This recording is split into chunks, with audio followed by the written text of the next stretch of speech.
Voici comment transformer ce que tu aimes en un e-book puissant qui va pouvoir être à la fois une source d'impact et une source de revenus. Enregistre cette vidéo. Je me dois de clarifier ce point-là avant tout pour que tu ne t'éparpilles pas dans tous les sens. Je te parle bien de ta passion. Donc ce que je m'apprête à parler et à aborder, c'est littéralement en lien avec ce qu'il y a en toi. Je ne vais pas te dire d'aller chercher sur ChatGPT dans une niche, non. Je vais littéralement te dire et te pousser à regarder en toi, à toi, parce que c'est littéralement là qu'il y a toute la clé de ce qui va venir après. Donc la première étape, effectivement, c'est la passion. Il va falloir que tu puisses clarifier, identifier, spécifier quelle est ta passion, c'est-à-dire quel est le domaine qui, toi, concrètement, te fait vibrer. Si tu venais à ne jamais être payé par rapport à ce sujet-là, ça ne t'empêcherait absolument pas d'en parler tous les jours, tout le temps, tellement c'est quelque chose que tu aimes et que tu apprécies. Peut-être que c'est le développement personnel, peut-être que c'est la santé mentale, peut-être que c'est la couture, la cuisine, peut-être que c'est les cheveux, ou peut-être que c'est pas forcément quelque chose que tu peux faire physiquement, mais quelque chose qui s'apparenterait aux finances, aux conseils conjugaux, une approche un petit peu plus cérébrale. Peut-être que c'est plutôt cet aspect-là que toi tu kiffes. Quel est ce domaine, cet univers-là que tu apprécies tant et que tu veux absolument développer? La deuxième étape, ça va être de pouvoir faire en sorte de pouvoir décliner cette passion-là en une solution.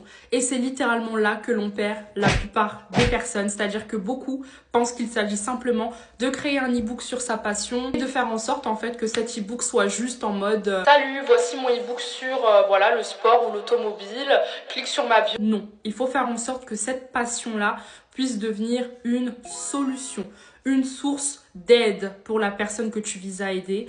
Et ça passe littéralement par une analyse très poussée que peu de personnes te disent. Au lieu d'aller chercher sur ChatGPT, tu vas littéralement commencer à regarder à ce qu'il y a d'abord en toi. Je parle de ce qu'il y a en toi, tu vas en fait analyser quelle est la relation que tu as avec cette passion. Quelle est la chose qui a été concrètement potentiellement un déclic pour toi dans ta vie et qui a été une source de révélation, j'ai envie de dire, par rapport à ce domaine-là, qui fait qu'aujourd'hui, tu es en capacité de pouvoir en parler aux gens, bien que tu ne saches pas encore exactement quelle est la thématique exacte. Le résultat même de cette analyse-là, c'est de faire en sorte que ta cible, la personne que tu seras amené à aider, puisse être en capacité de pouvoir vivre une transformation par le biais de ton e-book. C'est littéralement la base de ce que je fais. Ça fait 5 ans que je fais des e-books, 5 ans que j'ai été amenée à faire des e-books qui étaient vraiment utiles, qui étaient beaux, qui avaient un beau design, qui étaient